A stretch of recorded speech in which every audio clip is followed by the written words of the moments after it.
হ্যাঁ, good evening guys, কেমন আছো? আশা করছি খুব ভালো আছো। আমি অনেক ভালো আছি। তো আজ বেরিয়ে পড়েছিলাম কালী পুজো দেখতে। তো গিয়েছিলাম আন্দোলে একটি জায়গায় পুজো দেখতে। তো ওখানে অসাধারণ একটি প্যান্ডেল করেছিল। তাহলে তোমার সবটাই দেখাচ্ছি। তো তোমার সাথে বলতে বলতে আমরা চলে এসেছি সেই পুজো মণ্ডপের প্যান্ডেলের গেটের কাছে। তো অসাধারণ লাইটিং করেছিল। তো আর একটু কিছুটা মণ্ডপের দিকে ঢুকতেই দেখতে পেলাম এখানে একটি লাইটিংয়ের কাজ করেছিল, অসাধারণ লাগছিল। তো এই একটি বাঘ বানিয়েছিল লাইটিংয়ে, অসাধারণ প্যান্ডেলটা করেছিল। তো ফাইনালি চলে এলাম মেন গেটের কাছে। এখানে প্যান্ডেলের থিমের নাম হচ্ছে জঙ্গল বুক।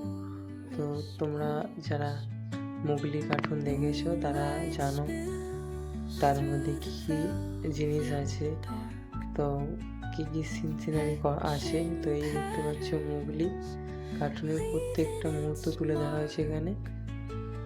দেখতে পাচ্ছ তোমরা, অসাধারণ প্যান্ডেলটা করেছিল। তো দেখতে পাচ্ছ এই হচ্ছে সেই মুগলি।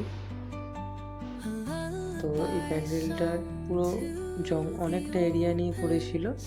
তো পুরোটা জঙ্গলের আকারের বানিয়েছিল, জঙ্গল টাইপের। দেখতে পাচ্ছি এখানে হাতি, বাঘ, গন্ডার, জিরাফ, অনেক রকমের পশু আছে। তো এখানে দেখতে পাচ্ছ বাঘ আছে। আর এখান থেকে কিছুটা এগিয়ে আসতে দেখতাম এখানে একটি মৌমাছির চাক করেছিল।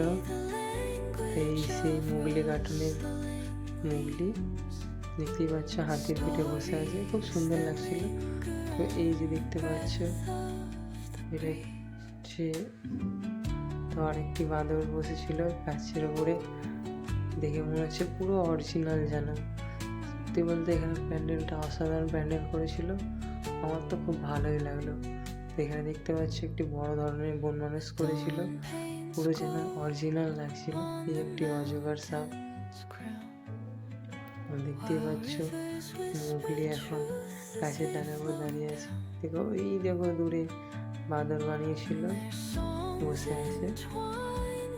তাই দেখো একটা বাঁদর গাছের ডালে বসে আছে, দেখতেই পাচ্ছ। তো এখানে করেছিল শিয়াল।